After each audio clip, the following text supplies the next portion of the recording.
কতুলপুরের জাগ্রত ঠাকুর মা রক্ষাকালীর পুজো। গিয়েছিলাম বাড়ির সবার সাথে। প্রথমেই পুজো দিয়ে একটু ঘুরে ঘুরে দেখছিলাম। বিয়ের পর এবছর প্রথম গেলাম ঠাকুর দেখতে। অনেক লোক, লোকে লোকারণ্য।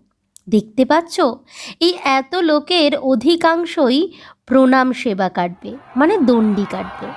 ঘট উত্তোলন করতে চলে এসেছে, আর ঘট তোলার পরেই সেই মধ্যরাত্রিতে সবাই মিলে জলে ঝাঁপ দিয়ে স্নান টান করে দণ্ডি কাটতে কাটতে মায়ের নাম নিয়ে চলে যাবে মায়ের মন্দিরে। তারপর হচ্ছিল বাজি পোড়ানো। এত ধোঁয়া দেখে আমরা চলে গেলাম। তারপর ডিনার সারলাম।